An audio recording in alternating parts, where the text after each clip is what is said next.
Bloodlands is insane clearing bosses, but it was kind of clearing rooms of enemies. That changed because now we're pairing Bloodlands with the concept of maximum critical strike physical corpse explosion. And if you add a Black River into the fray, bop, bop, bop, bop, bop, bop, you're standing still in the vault end room, holding down your 2 buttons, shooting out Bloodlances with a maximum attack speed, while everything around you just dies in bloody mist of the corpse explosions. Don't forget to curse in between, because we're also utilizing the Blood Moon breaches for a 70% multiplier on our 3000% overpowered damage already, just giving us millions of Bloodlands damage and millions of corpse explosions. Perfection. Problems solved. First the gear, then the skills, because we had some problems in the skills section to really fit everything in. Also, yes, I did finally spend money in the shop to buy myself an absolute gorgeous looking skin.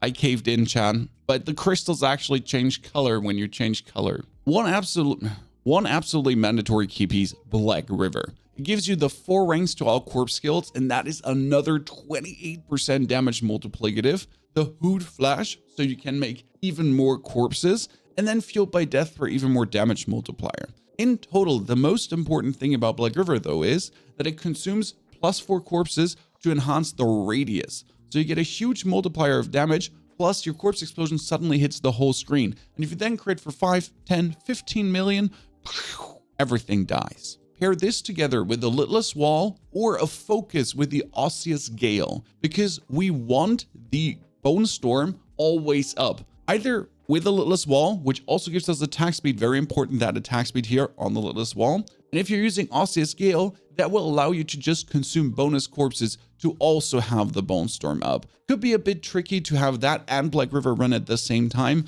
but at least it gives you some uptime bonus and you're not just left without it very quick. On the amulet, you 100% need ranks of all corpse skills. It would also be good to have Tides of Blood, because Tides of Blood would higher our overpower damage by another 30% multiplicative. Here I do have amplified damage, which is also fine. Damage reduction while fortified is good. Movement speed would be better, or essence cost reduction.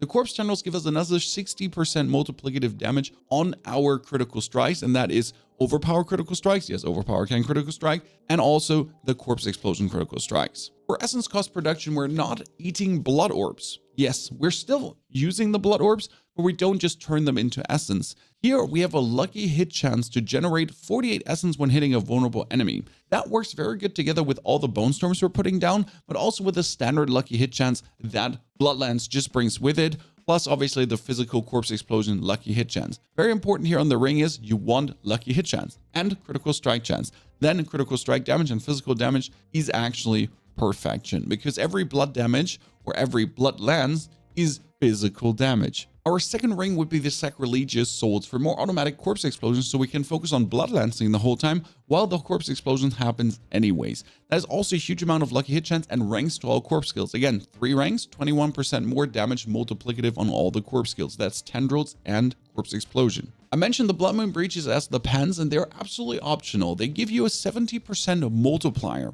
on your damage, so that is more overpowered damage per se. But it is fine to not play the pens, and therefore you could play a Juggernaut aspect, for example, or we could be using the Harlequin Crest as a helmet if you did have the Harlequin Crest, which also just hires your damage by another 8% on every skill, because you get 4 ranks bonus. Good thing about the Blood Moon breaches though is they give you the amplified damage passive, which is for the curse to get you more multiplicative damage, and they give you damage reduction from cursed enemies. Works very well. Gloves are the most important piece of this build, and that is very simple because they need lucky hit chance, as much lucky hit chance as possible, also critical strike chance, and then the third stat needs to be attack speed. If you're not getting attack speed on your gloves, that's horrible. I don't have gloves attack speed, and it is horrible because we don't have the space to play the attack speed aspect for blood skills, sadly. Yes, I want also 4 ranks on blood lance, and I actually don't need overpower damage on these. We already have 2,500 to 3,000% overpower. Getting more is not more. It's just detrimental effects. Rather have more lances to be thrown out. Chest piece is uniquely awesome, and with uniquely awesome I mean the new Mutilator plate. That has total armor percentage and maximum life, which is insanely good.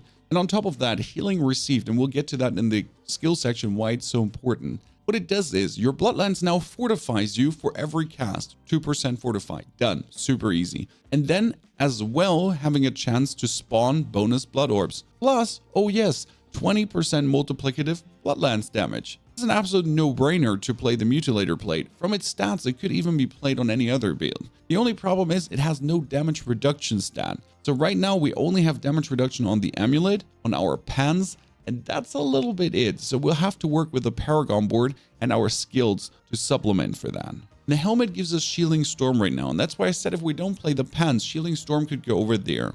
Gives us total armor percentage, maximum life, and cooldown reduction, all perfect. What I would like to have is lucky hit chance with a barrier. That would be lovely because I permanently have barrier up, and that would allow me to make more corpses and at the same time get my essence back even more regularly. Last but not least, the boots are flicker stabs, so if I'm dashing, I reduce the cooldown of my Bone Storm.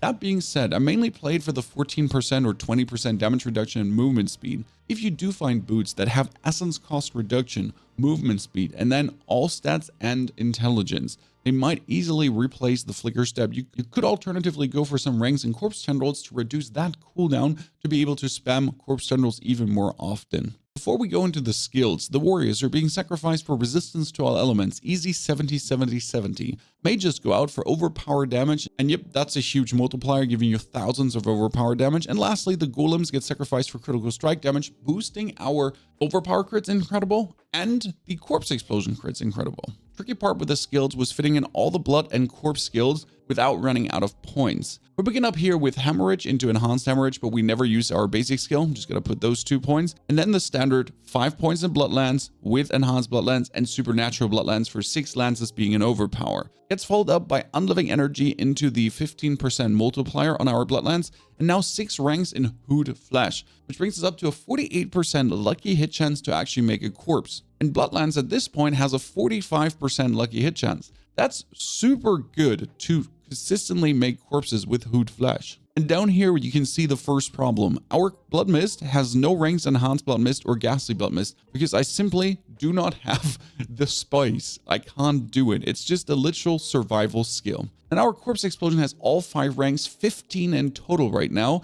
If you would swap the pans, you could get another 4 ranks in Corpse Explosion with the Enhanced Corpse Explosion and also the Plague Corpse Explosion to give us that 8, 8, and 8% stacking multiplier to make it even more deadly. We get 2 points in Grim Harvest for the Essence Reproduction and also 5 points in Field Death for another 15% multiplicative damage on using up corpses. That is so good. Down here, we're missing out on Death Reach and Death Embrace because we simply do not have the points. We need the 1 in Decrepify together with Abhorrent Decrepify and also 8 in total in Amplify damage, which is a fixed 32% multiplier to all our damage, and that's quite insane. Now fast forward into the blood skills you want with Gruesome Mending. Would prefer to have it up to 30%, but I can't spare anything. Now 3 points in Coalescence Blood and the 3 points in Tides of Blood that gets doubled into 30%. And that's why you want all the points in there to get that doubled to 60%. We don't need Transfusion that happens every 4 seconds anyways. And Drain Vitality is useless because we fortify otherwise. We have 1 single point in Corpse Tendrils, which goes up to 11 points at this point. And then Corpse Tendrils do also make Blood Orbs. They don't actually make Vulnerable. That's what our bot is doing for us. Lastly, down here we get the damage reduction from Standalone and the bonus for the Memento Mori sacrifices. Need the Bone Storm into Prime Bone Storm and Supreme Bone Storm. And finally, Inspiring Leader for that bonus attack speed. This, with Gloves and Shield together, has you have insane attack speed on the Bloodlands. Without it, it will feel awful. These are non-discussing points. They are absolutely mandatory and needed. Finally, the key passive with Rathamus Vigor, and if you do overheal with Blood Orbs, you do actually shave off cooldown of Rathamus Vigor, and that's why we wanted to have the bonus heal, but sadly cannot in any way afford that. Paragon board was so much fun to make for this build. First Glyph Exhumation. That one fortifies us on top, and if you use 5 corpses straight away with Black River, you fortify just for 4,000 HP out of the house. Perfection. It does higher the damage of all our corpse skills by 200%. Yep, super nice. And down here, we do actually have 70 intelligence straight away, which brings us then upwards into the Scent of Death board. And here we're actually often getting the 15% damage increase because we use up all the corpses so quick. That brings us to the Dominate glyph for 400% bonus overpower as we take 49 willpower, critical strike damage, and critical strike damage. To the right into the Bone Graft board, and yes, we're doing physical damage. Bone Graft is boosting bone damage, so no help here. But we're taking more maximum essence with another 3 essence on kill. That allows us to keep zooming.